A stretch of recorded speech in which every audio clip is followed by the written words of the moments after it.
hits on the first one. Go. All right, sure. Welcome, ladies and gentlemen. Good afternoon. My name is Pat Reyford, and today's part 2 of Sugar Ray's recording studio, full mono tube studio that we're all building.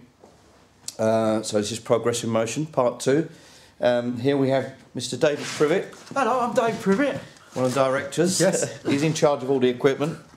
And we have the other director, Dean Amos, here. Howdy, who's in charge folks. of the building and the unit. And over here we have Dean's brother Neil, who's been helping out as well.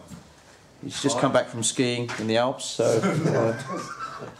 So lucky. And I'm just the engineer. So, so you will see the progress of what we've been doing. What Dean and Neil have been doing as regards to soundproofing the studio. You can see the pegboard. So I'll hand you over to Mr. Dean Amos.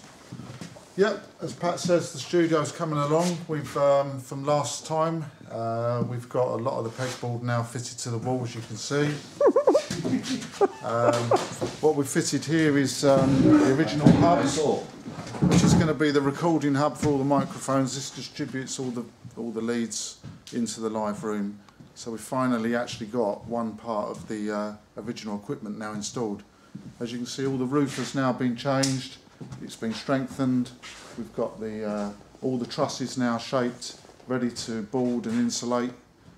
It's all taken a lot of time, but we think it's going to be worth it once we get it finished. And basically, we are now working towards that end of the studio, for which we're going to build the recording booth wall, which will go across where that truss is down there that hasn't been shaped, and there'll be a door and a glass recording room window for Pat when he's in there to look out into the live room. So that's basically how we are at the moment building wise. And we're at the beginning of December 2012. We're at the beginning of December. We're looking basically to try and get this hopefully done round about Christmas time. So we're looking to open. We'd like to have opened before Christmas, but we'll just have to see how things go. So over back to you, mate. Yeah. So that's Dean Amos telling you about it, and this is young Dave. Yeah. And as you can see, he looks like a cocktail waiter. Owns his own bar. But Dave, do you want to say a few words? Yeah, well, I'm David PRIVETT, and in 1980,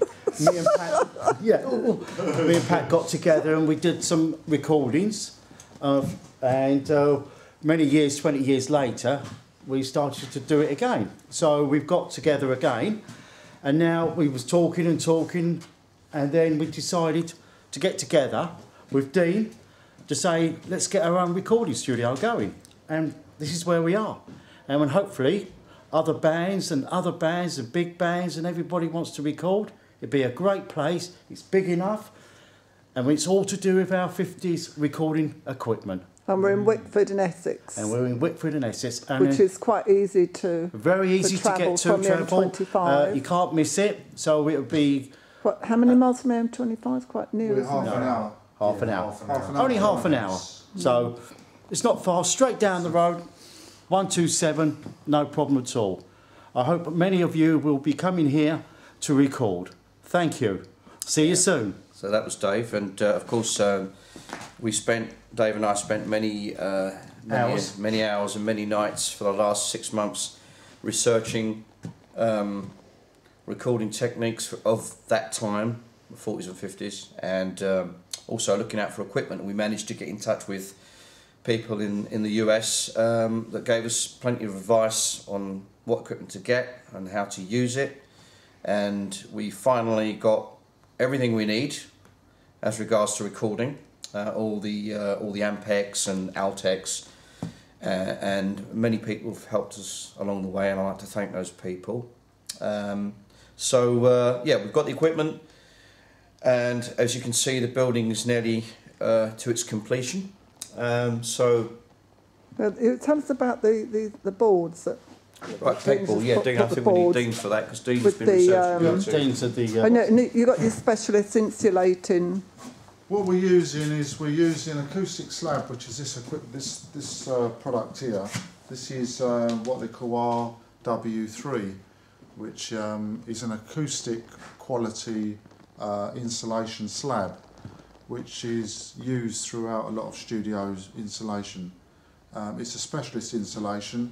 We're putting it behind this pegboard, which is the Lions pegboard, which is basically the same type of board as they would have used back in the early days. This is fixed to studs, which we're fixing to the walls, which are these. It's then screwed on. Insulation's put obviously between the studs before the board's on, and then these are screwed into position. This is going to give us, like I said in the first video, this is going to give us what we call a semi-acoustic, a semi-live sound, ambient sound, which is some of the sound is going to be absorbed through the holes of the board, and some of it's going to come back into the studio to give us that semi-live sort of ambient sound. So that's the idea. That's exactly the same idea as they had using vintage equipment back in the 40s, 50s and 60s. So that's the concept behind it all. Can you explain what you've done to the roof? Because you changed the plans for the roof. Yeah, well, the roof is kept in an apex shape. The reason for that is because we need the sound. Sound travels in straight lines, and what we're going to do is to use the shaping of the roof to bounce the sound off of. So in other words, the sound will go into the walls, it will go up into the ceiling, hit the angles of the ceiling, come back down to the floor, back up into the walls and disperse throughout the room. The same with the recording booth. When we put the glass window in, the window will be fixed at probably around about a 30-degree angle towards the floor, and that is the same idea, that the sound will travel in a straight line, hit the window, come back down into the floor, back up into the ceiling, disperse amongst the shapes of the ceiling trusses. The corners, again, we're going to use corner inserts which will be put into the corners, which again will deflect the sound out to the corners, so we don't trap any of the sound in the corners. So that's the idea. We'll show you that in the later. What about the flooring? Flooring, we're going to play it by ear, as they say, with the flooring, because what we're going to do, we're thinking we're going to use maybe a laminate flooring, but what we will do is get the studio up and finished, because the floor will be the last thing to go down, and what we'll do is we'll see what the sound is at the time when we finish the studio, and then we'll choose the flooring which we think will be right for the sound that we've already got. Well, but you've been working very hard all day and all night on this. Yeah. Doing it yourselves, which is Neil, good. would you like to say anything? No, it's not. Yeah, I'm just part. Just what's the measurements of this studio roughly? Because you've lost some. The studio is it's going to be around about 32 feet long by 18 feet wide. Because you've had to lose Which a bit is of. similar to the size of... Sun Studios, which is 33 feet by 18 feet. Because you've had to lose some size because of insulation. Yeah, which but is, not a great deal of space, so we're looking at round about those sizes. But I don't know if Pat and Dave want to just pick up one last point on the equipment that pan we've got the coming from video America. around so try and get a concept of the size. Yeah, as regards to equipment, we have just received a Collins 212E From America. broadcast console, which is a mixer, basically a mixer, all tube valve mixer with 9 dual inputs, 2 variometers, so we can put basically 7 to 9 mics in there, and we'll be using an Altec 436C compressor, hopefully 2 of those, because we just located a guy, a friend of ours.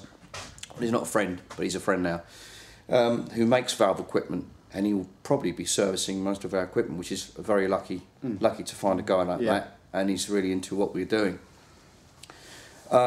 We have various mics, RCA 74s, RCA 77s, Altec 639s, a couple of Shure mics, and hoping in the future to get an RCA 44, which is the ultimate, and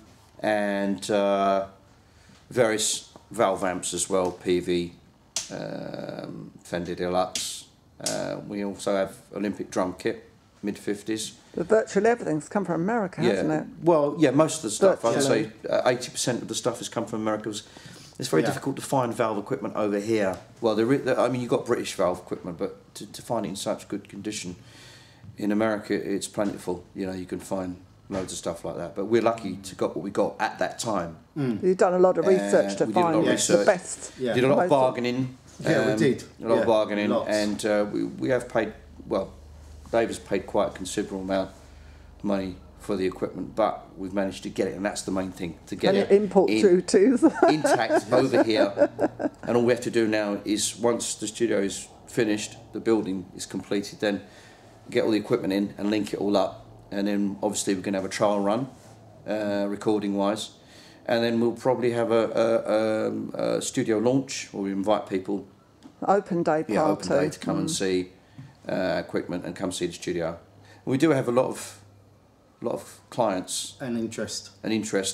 lined up already, waiting to record, because I think it's going to be really good. I think it's going to be fantastic. So, yeah. So far everything's gone Well, quite smoothly, but yeah. well, we've had a few mishaps here and there, but not to worry about.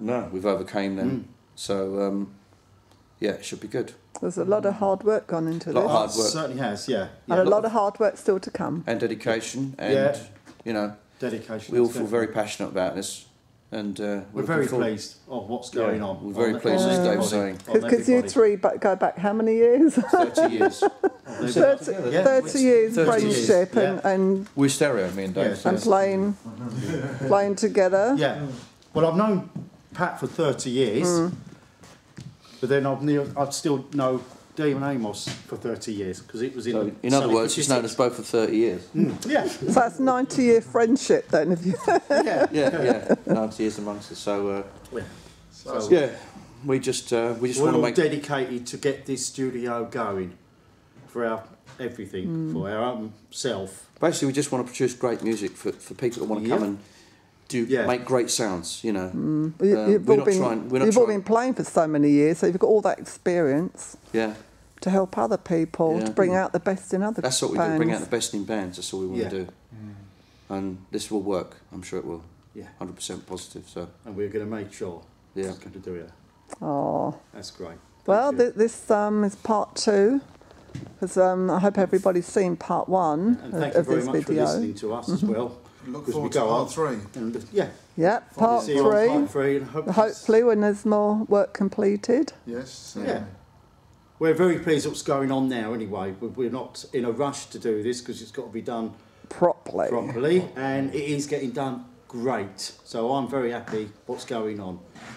So, there we go. All right, well, thanks everyone, and thanks from Pat Yeah, thank and you. Dean much from and David Dave. Right, Yeah, Dean Thanks. Amos, David Privet, and Pat Reyford. thanks, bye-bye. Thank you, bye. Bye from Essex, Ciao. Wickford in Essex, bye.